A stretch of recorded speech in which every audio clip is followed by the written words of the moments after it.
Welcome to Life's Undertaking. I'm your host, Brad Jones. With me, as always, is my good friend, producer, and co-host, Mike.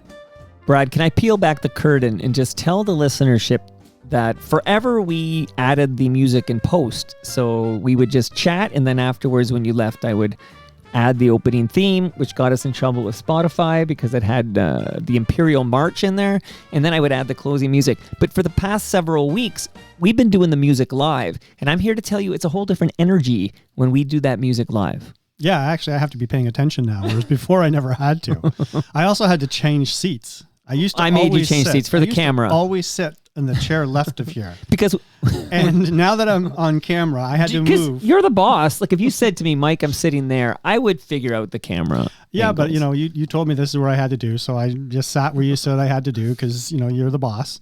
And it's interesting sitting down here because at this end of the table, because now I'm actually seeing a little bit more of the studio that I didn't see before. Because when I sat on what's my caught left, your eye here? all those albums up there on the the shelves. vinyl. The vinyl I can't play because nothing in this home plays vinyl, but I get gifted vinyl. Well, some of this vinyl I kept since I was a teenager, but other vinyl here was like gifts from guests. But I never saw any of that. Oh yeah, that's right, because you're there. It was a different view. It's kind of like, when you sit at a different place at the dining room table that you've sat for like 30 years in one chair, and you move to a different chair. It's like, wow, I've never seen my home from this perspective. So a couple of observations off the top, Brad Jones. One is I was outside waiting for your arrival, and man, is the sky is freaky out there. Like it looks post-apocalyptic. We're getting some kind of there's fires. There's wildfires going on in I guess near Thunder Bay. I'm not sure. It's way up there, but it's coming down here, and we have it smelling like smoke, and it just looks wild out there, like orange. It's interesting because we just came down from the cottage later this afternoon to get down to the city, and yesterday the wind was incredible. I'm sure it was probably windy down here, but up in on Georgian Bay, the wind was incredible, and the smoke was blowing in. You could just smell the smoke for the entire day, and we went in the water for a bit yesterday and floated around and. It's a little bit of white caps out there, but you're by the little dock and you're pretty safe and secure there. But it was interesting watching the sky through that entire time and seeing that yellow glow. And one of my friends said, when you take your cell phone, you're taking pictures and you can change the settings to starts with an S. Sepia. Sepia. Yeah, that's like a filter. Yeah, she was saying it looks like sepia, and I said the exact same thing. It looks like a post-apocalyptic skyline. And you've seen some of these videos and pictures from up in the Thunder Bay area, in Armstrong, Ontario. Right. There was that train video that they was posted on all kinds of different places, social media, and they're sitting there as this fire because they had to wait for the other train that was coming the other way, and you could hear the 3 or 4 guys in the engine train talking about it, and it was like, wow, it looks like it's coming right for us, and I'm watching this thinking, that's pretty tough to be sitting there watching all this around, and you're waiting for that other train to come through before you can get back on that line and start heading the other way. What an incredible thing. And your heart goes out to all the people on the First Nations that are evacuating their homes right now, and watching videos of people out in little boats out in the lake to evacuate the area that they're in, because there's no roads for a lot of these places. It's you're flying, you're boating in, you're hopping on a train to that's getting through all of this. Like it's not like you're not hopping on the 401 to go from Kingston to Toronto. Right. It sounds like you and Honey Harbour there yesterday. You guys got it ahead of us, because yesterday I was on the Humber River kayaking, and I actually thought to myself 2 things. One is, it is so calm, so there was no wind at all, no wind to speak of out there. But also, it was the clearest sky. Like, I didn't realize we were going to wake up to this on Wednesday, July 15th, this smoky orange sky. I didn't know. I guess maybe I didn't read the forecast properly. But so yesterday, I was remarking to myself how crystal clear the sky was, how calm the water was. It sounds like you had a sneak peek up in Honey Harbour. Yeah, we did. Woke up yesterday morning. It was pretty clear. And then probably around noon, it started to get that yellow tinge to the sky. And you could start to smell that smoke that was coming in. And I was talking to Jody and I said, yeah, this is those forest fires just north of Thunder Bay that I was watching online and seeing what the skies looked like up there. It's pretty incredible that, that distance. It would take me 18 hours to drive from Toronto to Thunder Bay at least. And for that wind to have blown that smoke all the way down to the big smoke in less than 24 hours is pretty incredible. Well, speaking of Honey Harbour, the other thing I noticed when I saw you, first thing I noticed, of course, is how eerie it is out there at the sky. It's tough to explain, and pictures can't even capture the essence of what's going on out there. But then I saw you, and you honestly look refreshed, like you look like you're in cottage mode, but you just look so like calm. And this is so out of character for you, Brad Jones, but like calm, and you seem so content, and you just look so chill. Like, so what happens? Like, walk me through this, because obviously you're in Etobicoke right now, but like you just melt into Honey Harbour mode, and then this is like a setting, and then you stick into that setting for a while. Like, what's going on? Yeah, I don't think you can stay in that setting for long once you're back in the city. I was had to go into a golf tournament on last Saturday for the Slovenian community. So when the golf tournament finished and dinner finished, it was up in Milton, and I just drove right from there right up to the cottage where Jody was at, and I spent a few days up there and came back to the city today, partly because of the podcast. And I have a few things I have to do at work the next couple of days, but I also have to go to a friend's dad's visitation tonight out in Smithville. So yeah, it was it was a day or so earlier than we had planned to be back in the city. But I think when you're away from it and you come back to it earlier than you think, I think you're almost in that relaxed mode still. Whereas if I had come at the end of the time that I had expected to be there, right, I think you just kind of rush right back into life, and it's amazing how fast it can the relaxedness can melt away from you. Back to life, back to reality. Yeah, there you go. I'm not going to sing, but you can sing. Well, the guy who wrote that is a fun fact for all you music heads, but the guy who wrote that song, I believe his name is Simon Law. He actually now lives in Toronto. That's because that's a British group, Soul to Soul, that made that a hit. So there's some music knowledge for you. Well, speaking of Britain, yeah. Okay, well, that's a good. That's a good segue. That's why we recorded a little bit earlier today than normally. Like, most people are not going to realize that we're recording earlier than we normally would, because it's still probably going to come out a little bit around the same time. But no, I bet it depends how closely they're paying attention. I bet you Bruce notices this is in the feed by 3 p.m. and we normally record at like 4. Yeah, maybe if we can get it out in time, because at 3 p.m. we're both going to be sitting in front of televisions watching the next World Cup game with England and Argentina. And I kind of wish that Margaret Thatcher was still alive for this, because I'd like to see her send the boys in to take back that chunk of Argentina back for England again. That was the Falkland Islands, right? That was the like early 80s. I think it was like 82. 82. I think you're exactly right. And The Simpsons parodied it, and I like at the time I was you and I are the same age. You weren't following the news in 82, were you? Yeah, I had a paper route, right? Okay. So I read the front page of the newspaper every single day since I was in grade 5. Wow. So yeah, no, I knew what was going on, and my parents were, my dad was an English expat, right? So that was a big part of our so growing at the up. dinner table, you guys were discussing the Falklands and the war between England and Argentina. We did, yeah, we discussed that stuff, and as I say, reading the newspaper front page, I knew what was going on in the world for quite a few years. Back when the papers were still in black and white, and they weren't a lot of color. Well, you're not that. Now that I think about it, because you do have a couple of years on me. We're on this by 85. I'm reading I'm reading the front page of the paper at least, but I usually went straight to the sports section. Wall to wall in the Toronto Star sports section. Well, either the sports section or right to the comics. Oh, that's Saturday. Well, yes, they had the one pager, but Saturday had the good comics in the Toronto Star, and that's for sure. Like, I was a big fan of For Better or For Worse. Did you follow this comic strip? Oh yeah, For Better or For Worse. Yeah, Blondie. Yeah. Blondie for sure. Yeah, Dagwood and all that.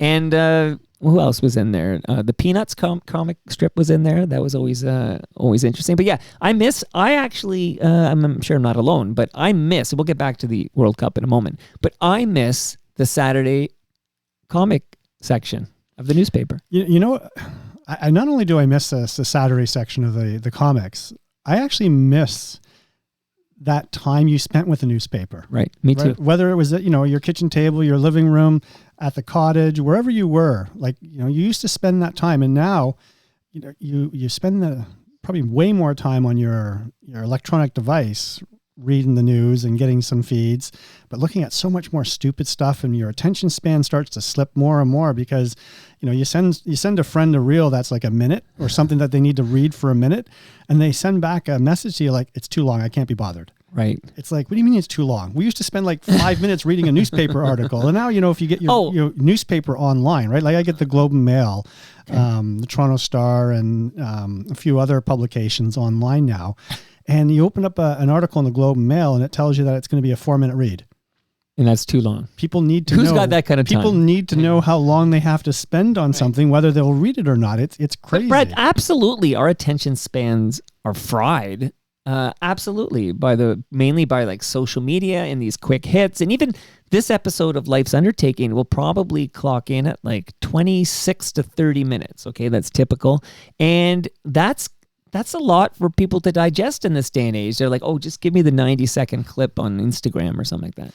Yeah, well, maybe that's where we'll start next. It'll be like 90-second Instagram videos that we'll just produce in one day and put them out over the next 3 weeks. Right, we'll record 25 minutes, and then every day you get 90-second dollops of our conversation. But I do miss that ritual you're describing. And again, you can't go backwards, right? Like you can't undo the internet and then use your pre-internet brain again. It doesn't work that way. But I miss that ritual where you'd sit down at the table, you'd have the paper there. I always had the sections. There's certain sections I had no interest in, but I had, the main page, and of course the sports, and there was the life/entertainment section, and of course you mentioned the comics. But I would kind of have my sections that I liked, and I would go through it one by one, and I miss those days. You know what I miss even more than the newspaper and that time that you'd spent with it?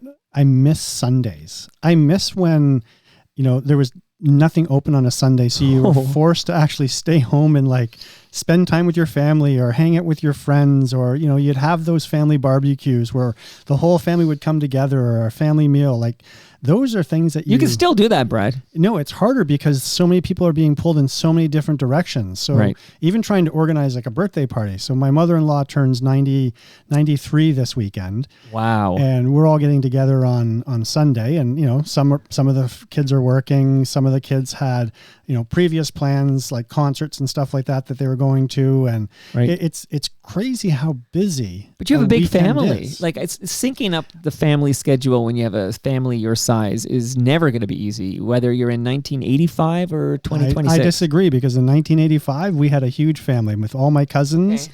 And when we used to get together on Sundays for my grandparents' stuff or cousin's birthday, everybody was there. Like nobody going to concerts. Every single cousin. Well, there wasn't a lot of concerts even on a Sunday. There'd be concerts on Saturday nights, right? Sundays were pretty much a day that you were forced to rest.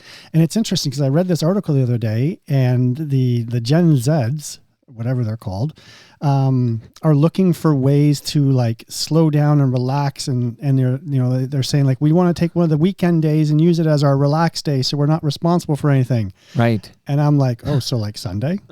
So like even if you're a religious person, on the seventh day God rested. Oh yeah. Right. Like the Sabbath. It came right through the entire generations, and then we got rid of it right around all of North America.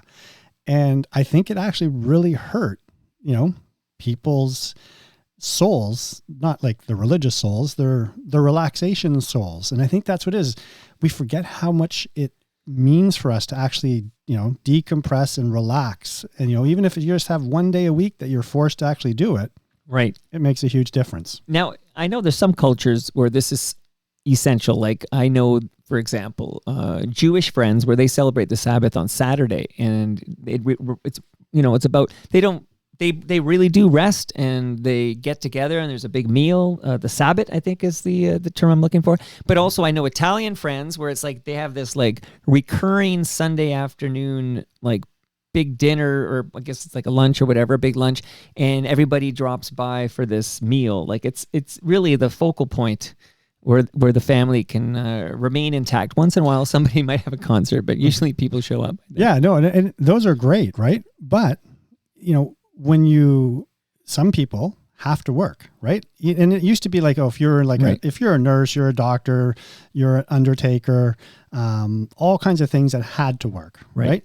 Paramedics, all those sort of things. Essential services. But a lot of things didn't work, right? The mall wasn't open. So people that had to work at the mall because that's where they could get their job had that day off. And now they're forced to actually have to go to work. So yeah, it's great when families can spend that time together and get together, but it's when it comes to things I miss, the paper's one, but having that day off where, you weren't able to do things. And I remember being frustrated that you're trying to build something like a shed or fix the shed and you run out of screws and you're knocking on neighbors' doors because there's no hardware store open back then. Well, hard to believe. We're being very nostalgic this episode because we're missing our old papers. We're missing things being closed and shutting down on Sundays. We're missing the Falkland Islands when England went to war against Argentina. So do you, again, time stamping this. So we're talking before the match at 3 p.m. today, July 15. But do you want to make a prediction just so you look foolish in a couple of hours when people actually get around to listening?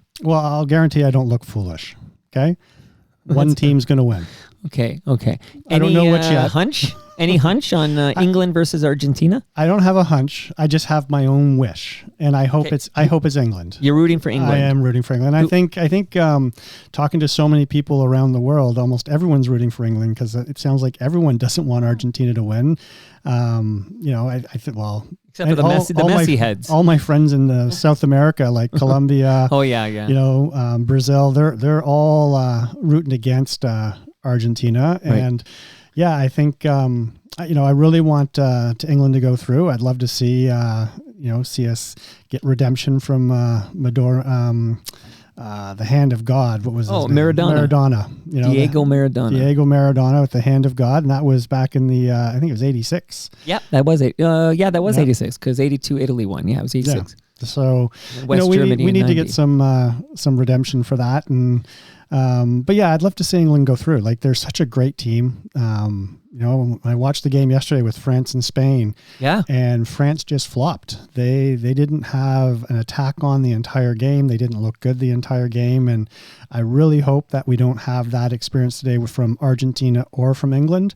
I want to see a great game. I want to see a fantastic game from start to finish. And I'd love to see England win. So here's my prediction. England wins by 1 goal.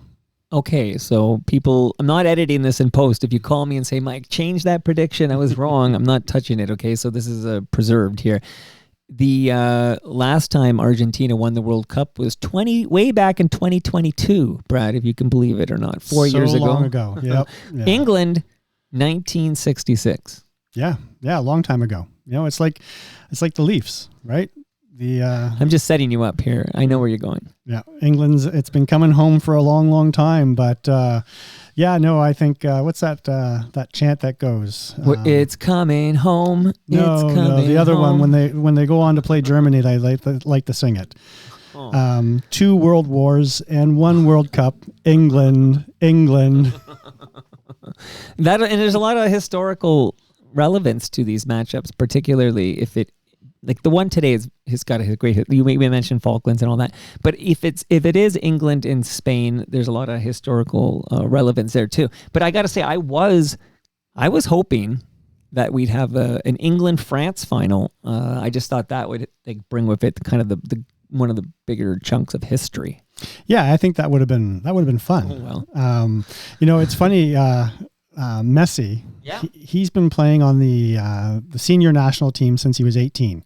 Yeah. And his very first game that he played for his national team, he lasted 90 seconds. He went in around the 66-minute mark or something like that, and he got a red card within 90 seconds. Wow. I forget, it was an elbow. He threw an elbow into somebody's face when he was playing them. I think they were playing Spain. I forget exactly who they played. So he had to sit out the next international friendly, and that game was against England. And that would have been his first game against England. He's never played against England in his entire career. That sounds remarkable to me. Yeah, so there's a neat history that is coming into this game, because even Messi was saying how excited he is about playing England, because he said this is one of the big nations of the world, soccer superpowers, he says, that he has never faced, and he's looking forward to it. And it's happening. It's happening in a half an hour. Yeah, it's kind of funny because even you think back to David Beckham in his first World Cup, and he gets that red card in that quarterfinal, and they lose in the shootouts. Right.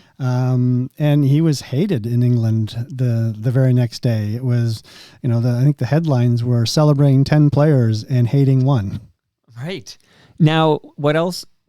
Another thing that was interesting about this World Cup that we've been enjoying here in 2026, and I'll get your overall thoughts on it in a second, but the final 4 teams are the 4 highest ranked by FIFA. So the top 4 teams, according to the FIFA ranking, are the exact 4 countries that made the semis.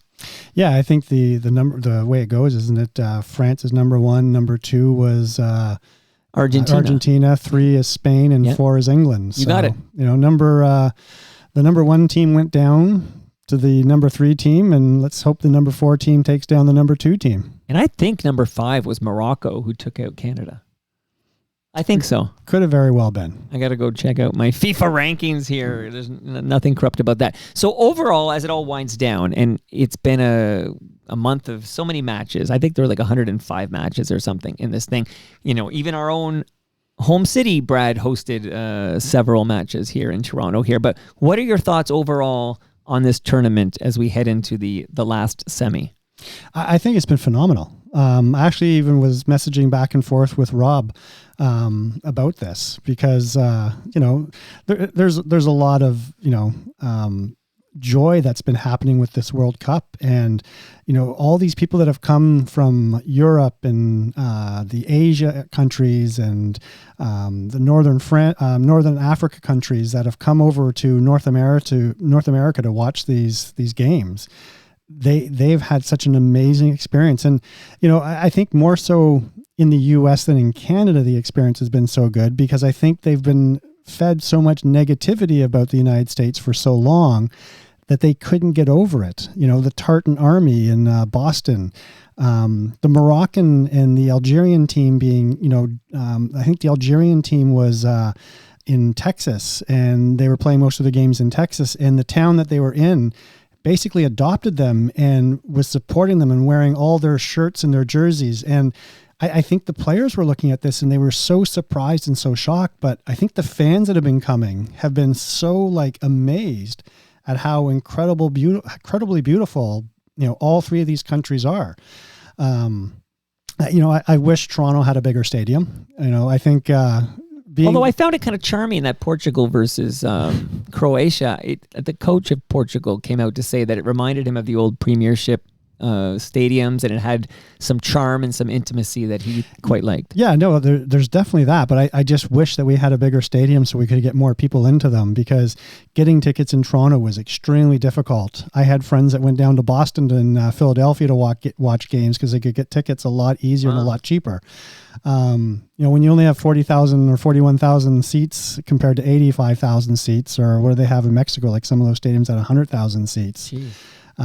It's just incredible, but the experience has been great. I think the joy in the streets has been phenomenal. I'm disappointed in parts of the world where they've been rioting after they lose games. It's sad to see that happening.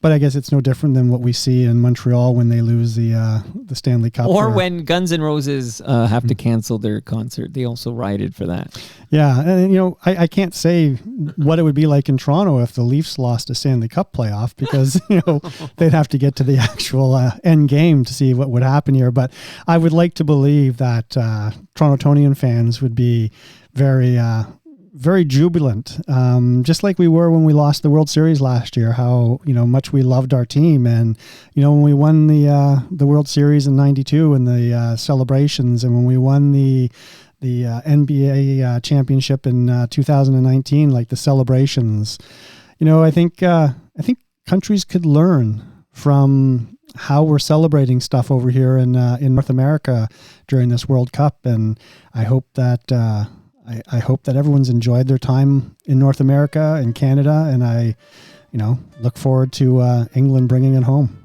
It's a beautiful game, Brad. It's a beautiful game.